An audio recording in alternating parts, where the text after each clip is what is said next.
377 का रैशी असलम मसीह मेरा नाम है, वल्द रहमत मसीह। मेरे बजुर्ग ने ये ज़मीन इन्हां दी है। अकलीयत असी है मां जरूर, मगर साडा हक पूरा हैगा। एसी साहब ने साडे नाल बहुत मदद की है। इस तो पहला एसी साहब ने जास्ती की सी इन्हां बजुर्गों के नाल। कुछ साल हो गए ने, तकरीबन 15 साल हो गए ने धक्के खा रहे हैं कचहरियां के।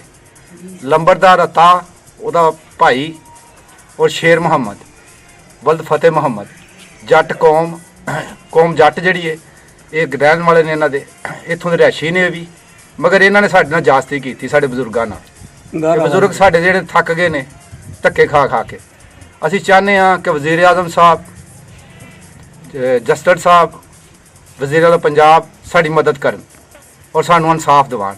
अगर असीं साडा ये ना साडे ज़मीन बोलदी है ਉਹਦੇ ਮੁਤਾਬਕ ਸਾਨੂੰ ਜਿਹੜੀ ਨਾ ਇਹ ਜ਼ਮੀਨ ਦਿੱਤੀ ਜਾਵੇ। 377 ਦਾ ਰਿਹਾਇਸ਼ੀ ਹੈ ਤੇ 1940 ਤੋਂ ਅਸੀਂ ਇਸ ਪਿੰਡ ਦੇ ਵਿੱਚ ਆਬਾਦ ਹਾਂ।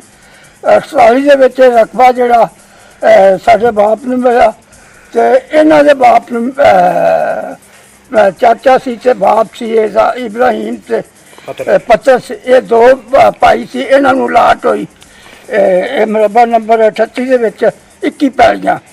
तो इन्होंने सोसाइटी वाले ने मेलजोल करके महकमा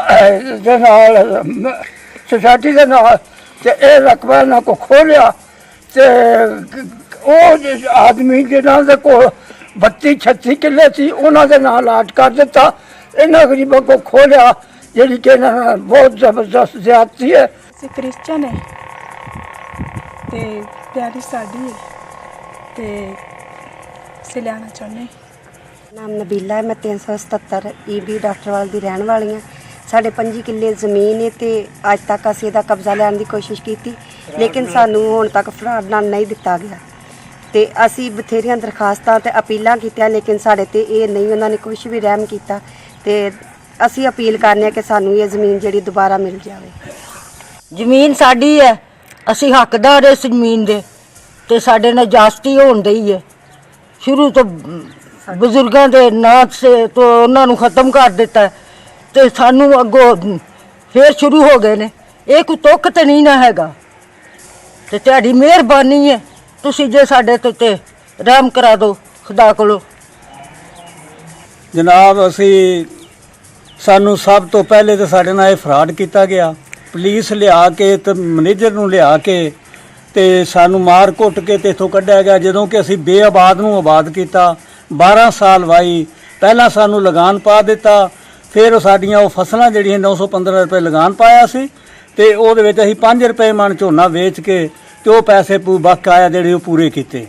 फिर इन्हां ने सोचिया कि असीं इस तरह तो इस बार जो निकल गए ने, इन्हां ने फिर पुलिस लिया के 60 तक साडी खसरा गरदौरी है। ये 55 का हवाला दे के इन्होंने साढ़े नाल फ्रॉड किया कि तुहाड़ियां लाटां मनसूख हो गई, लेकिन उन्हां दा सबूत अजे तक भी ना महकमा माल कोल है ते ना सोसाइटी कोल ही है।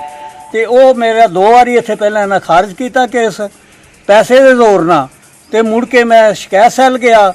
3932 मेरा नंबर है, 7वें महीने हो चले ने। इन्होंने मेरा फैसला जिहड़ा वो भी लुका लिया ते मेरा अमल दरामद भी जिहड़ा सी मेरी बजाय उत्ते मेरा नाम लिखिया ते थले उन्हां दा लिख के ते जो कंप्यूटर विच गए ते मेरे कागज़ ही सारे कढ ले ते उत्थे उन्हां दे नां ते इन्हां ने वो अमल दरामद भी कर दिता।